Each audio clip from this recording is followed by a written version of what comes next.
नमस्कार दोस्तों, आप देख रहे हैं यूट्यूब चैनल समाज की उम्मीद। ये है हरदोई का जिला कारागार, जहां भीम आर्मी के मुखिया और आजाद समाज पार्टी के सांसद चंद्रशेखर आजाद की आए हुए हैं अब्दुल्ला आजम से मुलाकात करने के लिए। कुछ ही देर पहले वो अंदर जा चुके हैं और उनके समर्थक काफी संख्या में देखिए इधर मिलने के लिए खड़े हुए हैं।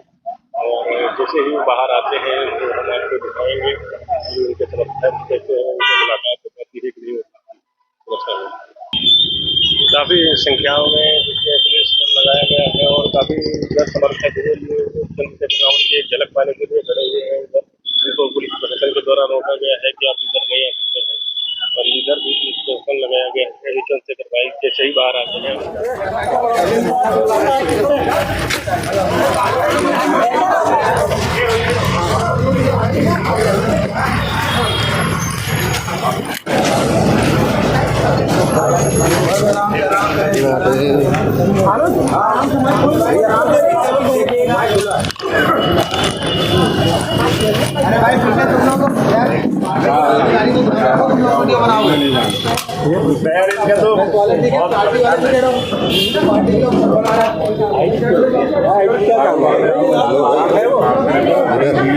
थोड़ा पीछे हो रहा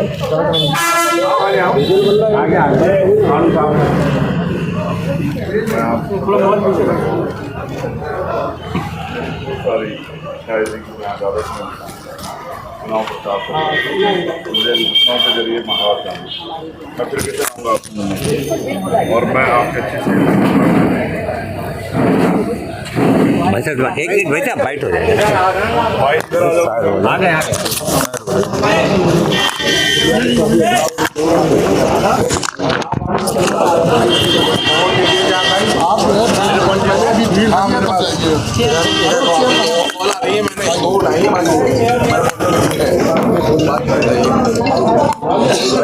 बता दिया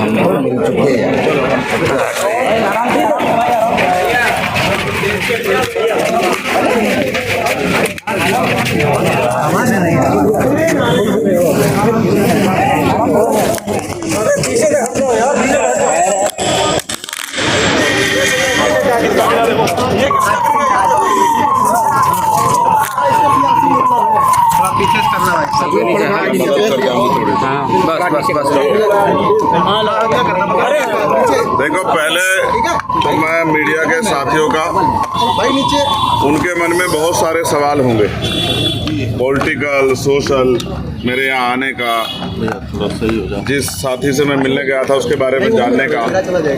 लेकिन मैं आपको एक लाइन में कहना चाहता हूँ, अब्दुल्ला आजम भाई से मेरे जो रिश्ते हैं वो सियासी नहीं। जब भी मैं किसी तकलीफ में रहा, आजम भाई का और इस पूरे परिवार का सहयोग मुझे हमेशा मिला और आज मैं उसी रिश्ते को और मजबूत करने और अपने छोटे भाई से मिलने यहाँ आया था, जानने की उनकी क्या हाल है। मुझे बहुत खुशी हुई। मैं सोचता था कि जेल में हैं तो परेशान होंगे, लेकिन जिस ताजगी के साथ मुलाकात हुई इससे ये पता लगता है कि वो बहादुर आदमी अपनी लड़ाई को लड़ रहे हैं और जो हालात हैं वो उससे वो किसी छिपे हुए नहीं है। मैंने उनके मुकदमे को भी पढ़ा है, ऑर्डर भी पढ़े हैं, किस तरह की चीज़ों में उनके सजा हुई भी पड़ी है। मैं बस ये कहना चाहता हूँ मीडिया के माध्यम से, जिनको कहना चाहता हूँ उनको चला जाएगा। सड़क से लेके और संसद तक हम इस लड़ाई को लड़ेंगे। हम इस लड़ाई को अकेले नहीं छोड़ेंगे, उनको, उस पूरे परिवार को, हमारा परिवार।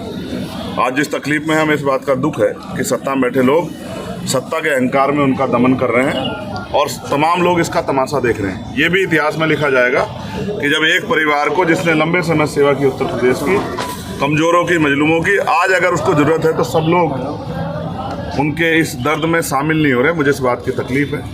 और जिस तरह के फर्जी मुकदमे लगा के और तमाम चीज़, जब वादी कह रहा है कि मेरा कोई नुकसान नहीं हुआ है, सरकार कह रही है कि हमने कुछ ख़रीदा नहीं है, लेकिन फिर भी सज़ा सज़ा सज़ा, रोज़ नए मुकदमे, ये सब ये साबित करती हैं कि ये सरकार की देखरेख में हो रहा है। जब मौका मिलेगा, आगे ताकत बढ़ेगी, इन सारे फर्जी मुकदमों की जांच कराई जाएगी और फर्जी मुकदमे करने वाले उन अधिकारी कर्मचारियों का विशेष ख्याल रखा जाएगा जिन्होंने ये सब चीज़ें, इस अपराध को, ये गैर कानूनी है तो इलीगल है तो ये अपराध है, इस अपराध को खारिज करने में सरकार की मदद।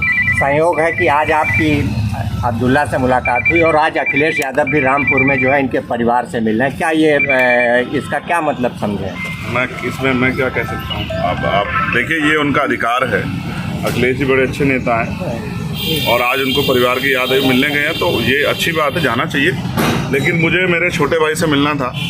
मैं पूर्व विधायक जी से नहीं मिला, मैं अपने छोटे भाई से मिलने आया था और मैं वचन दे के आता हूँ कि मैं परिवार के साथ हूँ। और मैं ये भी स्पष्ट कर देता हूँ आपको कि वो जुल्म के आगे टूटने वाला नहीं है, परिवार टूटेगा नहीं। मैंने उनकी वालिदा को देखा, पूर्व MP साहब को, क्या हालात थे उनके मैं जानता हूँ। लोग बताते थे कि उठ नहीं पाती थी, 2 लोग पकड़ के ले जाते थे बाथरूम, तब भी उन्होंने इतना जुल्म सहा, सिर्फ इसलिए कि वो आजम भाई की पत्नी है। अभी आपने कहा कि कुछ लोग साथ नहीं दे रहे हैं, किसकी तरफ इशारा था? नहीं, मेरा एडमिनिस्ट्रेशन और जो सिस्टम है उससे मैं वो कर रहा हूँ। आप अखिलेश जी की तरफ मत ले जाइए, मैं सिर्फ ये सिस्टम से सवाल खड़ा कर रहा हूँ कि जो सिस्टम है, न्यायपालिका पर हम भरोसा करते हैं, लेकिन अगर जज साहब कहें कि हम मजबूर हैं, हमारे ऊपर दबाव है, तो फिर न्याय कैसे मिलेगा? मुझे एक खतरा और है, ये मेरा पर्सनल है, मेरे बहादुर छोटे भाई ने मुझसे नहीं कहा। जिस तरह से पिछली कई घटनाएं हुई हैं, मैं उनकी जान की सलामती की प्रार्थना करता हूं और मैं सरकार से कहता हूं कि ठीक है, आपके विरोध, अंतर विरोध हो सकते हैं, वैचारिक विरोध हो सकते हैं, राजनीतिक विरोध हो सकते हैं, लेकिन मैं चेतावनी के तौर पे कहना चाहता हूं कि अगर कोई इस तरह का षड्यंत्र या साजिश करने की कोशिश की गई तो हम और हमारी पार्टी के लोग बिल्कुल चुप नहीं रहेंगे, ईंट से ईंट सरकार की बजा देंगे। ये चेतावनी में सरकार को देना चाहता हूँ। अब्दुल्ला से आज आपकी मुलाकात हुई। क्या दलित भी कई जगह पे ऐसा देखने को मिला, हमीरपुर और तमाम जगहों से खबरें आई, समाजवादी पार्टी से लोग टूट कर आपकी पार्टी में आए हैं, तो कहीं ना कहीं ये भी कहा जा रहा है कि तोड़ने का काम कर आप इसे राजनीतिक मुलाकात बनाना चाहते हैं, जबकि मैं फिर आपसे समझना चाहते हैं, सिर्फ समझना। मैंने समझाया आपको कि आज वो बुरे दौर में, तकलीफ में, आज एक भाई होने के नाते, मेरे बड़ा भाई होने के नाते मेरी जिम्मेदारी बनती है कि मैं अपने छोटे भाई के साथ खड़ा। और वो मेरे बड़े भाई, उनके जो वालिद साहब हैं, आजम साहब, वो मेरे बड़े भाई, जब मुझे गोली लगी थी वो पूरा परिवार आया था, हजारों लोगों के साथ 2 घंटे मेरे दुख में शामिल हुआ और मुझसे कहा कि घबराना मत मेरे भाई।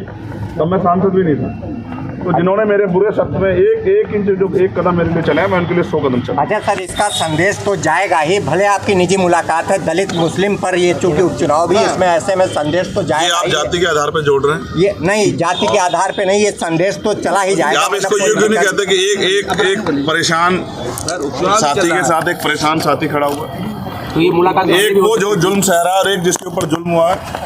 गोली उत्तर प्रदेश में किसी और पे चली है क्या?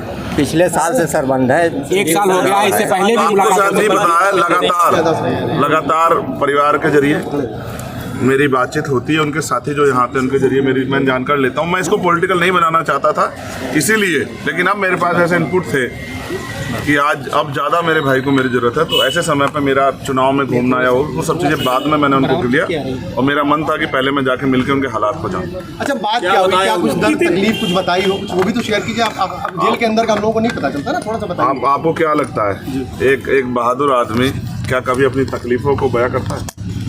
आपने क्या उसके चेहरे पे, उसने मुझसे कहा मैंने अखबार पढ़ना छोड़ दिया, उसने मुझसे कहा कि मैंने परिवार के लोगों को कहा कि मैंने यहाँ मुलाकात करने मत आना, क्योंकि मैं जिस लड़ाई में हूँ अन्याय के खिलाफ, उसमें कोई भी कीमत चुकानी पड़े मैं पीछे नहीं हट सकता।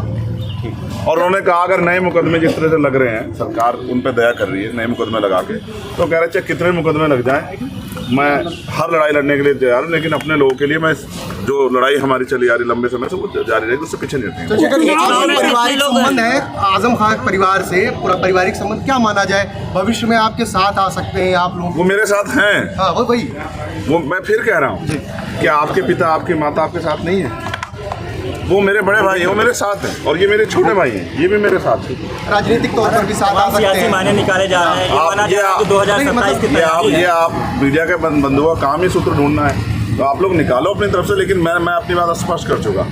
और राजनीतिक लाभ की वो होती या तो फिर मैं सीधे आजम भाई से मिलने जाता, लेकिन जहाँ जरूरत थी वहाँ गया। और बहुत जल्द जो है, मैं आपको फिर कहता हूँ कि ये बादल भी जो हैं, काले बादल भी हटेंगे। ये जो घनघोर बादल मुसीबत होगी ये भी हटेंगे और एक दिन सवेरा भी आएगा और फिर से उतनी ताकत मिलेगी जिस ताकत के लिए हम लोग प्रयास कर रहे हैं।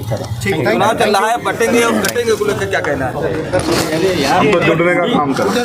हाँ, हमने कहा